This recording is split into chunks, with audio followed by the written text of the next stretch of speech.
for you. Here's why. Donald Trump just announced a series of shocking tariffs affecting over 180 countries in the world, effective this week. A 10% baseline tariff will be imposed on all countries, and it goes as high as 50%. This reciprocal tariff is basically a counter tariff for any existing ones. Basically, whatever tariff you charge the US, they will slap the same rate back on you. In other words, they charge us, we charge them less time. And the US is expecting the tariff to grow their economy and create millions of jobs by way of forcing manufacturing back into the country, which has lost 5 million jobs from 1997 to 2024. For you and me, we can expect some form of price inflation, like electrical products such as iPhone prices might get readjusted, or even for clothing brands like Nike and Adidas that source a huge bulk of their products from Vietnam. Inflation is pretty much inevitable. It only tells us one thing: Donald Trump is willing to risk trade wars to force some systemic change. Assalamualaikum warahmatullahi wabarakatuh. Hi everyone, my name is Azaki Sulaiman Zulkarnain bin Azadi, and today I will discuss a recent international business issue based on 2025 academic article titled Strategic Adaptability in Trade Turbulence, Malaysian Exporters Responses to the 2025 US Tariff Shock. This article explains how changes in international trade policies, especially tariffs, can significantly affect businesses, trade flows, and national economies. This issue discussed in this article is highly relevant in today's global business environment, where international trade is increasingly influenced by political and economic decisions made by the government. To begin, I will explain what the issue is, then connect it to Chapter 4 of MGT361, followed by the factors that led to the issue, the economic and international business impacts, the political impact, and recommended solution. The main issue highlighted in this article is the imposition of a 24% tariff by the United States on Malaysian products in 2025. A tariff is a form of trade barrier that increases the price of imported goods. In this case, the tariff significantly increased the cost of Malaysian exports entering the US markets. Because of this price increase, Malaysian products become less competitive compared to US domestic products and exports from other countries that were not affected by the tariff. As a result, Malaysian exporters face serious challenges in maintaining their market position. They had to manage higher costs, deal with reduced demand, and sustain long-term trade relationship under uncertain conditions. This situation shows how a single trade policy decision can create widespread challenges for international business. This issue is clearly related to Chapter 4, International Trade and Investment. Chapter 4 explains that the international trade allows countries to benefit from specialization, efficiency, and exchange of goods and services. However, the chapter also emphasizes that government intervention such as tariff, quotas, and trade restriction can limit the benefits of free trade by disrupting normal trade flows. In this case, the US tariff acted as a direct trade barrier that disrupted the normal process of international trade between Malaysia and the United States.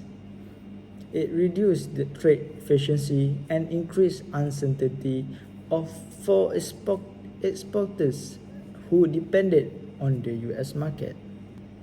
Next, I will explain the factors that led to this issue.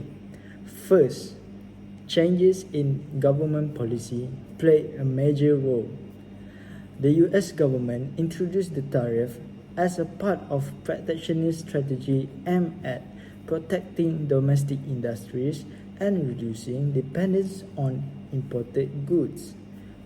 This reflects a shift away from free trade towards policies that prioritize national economic interests. Second, global economic uncertainty encouraged countries to adopt stricter trade policies. Economic instability, rising competition, and concern over domestic employment have pushed governments to intervene more actively in international trade. As a result, tariffs and trade barriers are becoming more common worldwide. Third, geopolitical and strategic considerations influence trade decisions.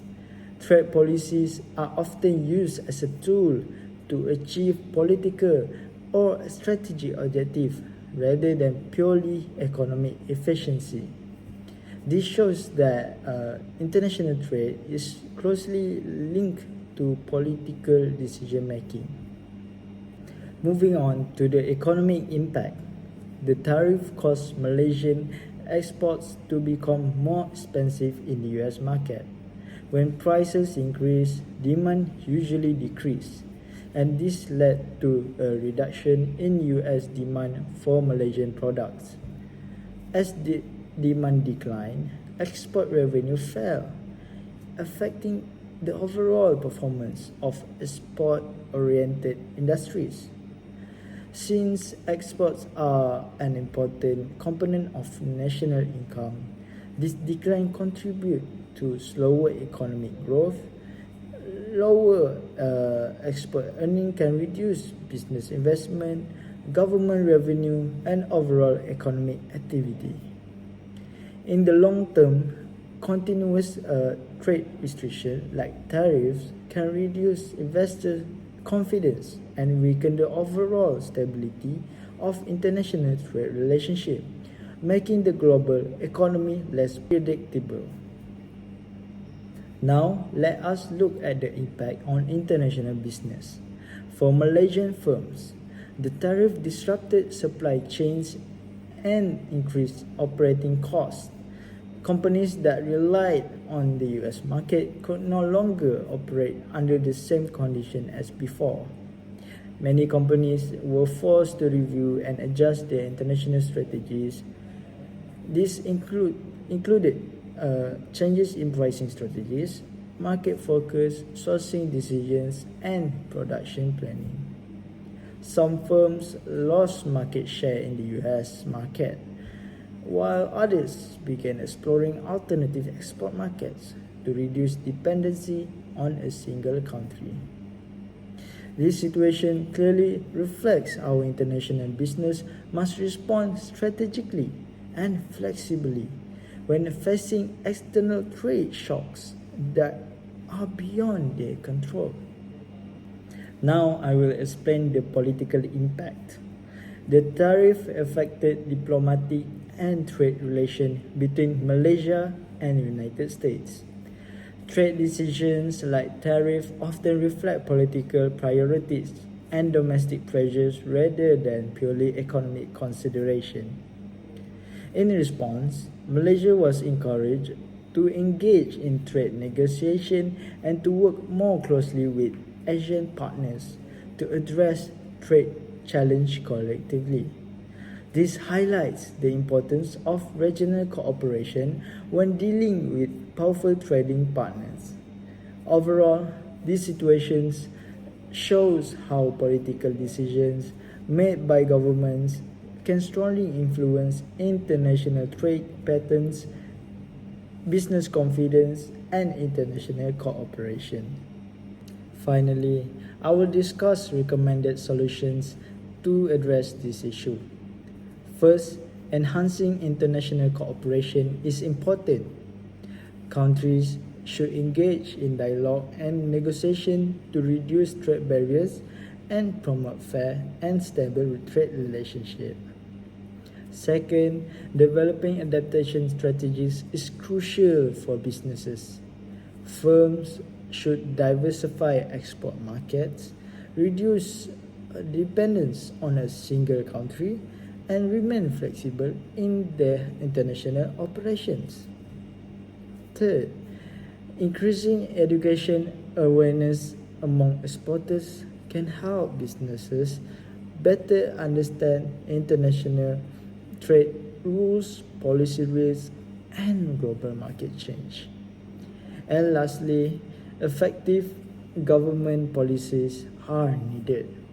Government agencies can support exporters through incentive, trade, trade facilitation programs, and assistance in entering new international markets. To conclude, this article highlights how changes in trade policies can create serious challenges for international business and economic stability. It also reinforces the importance of understanding international trade concepts and real-world issues discussed in Chapter 4 of MGT361. The key lesson is that successful international business must be adaptable, informed, and prepared for policy changes in the global environment. Thank you. That's all from me. Bye-bye.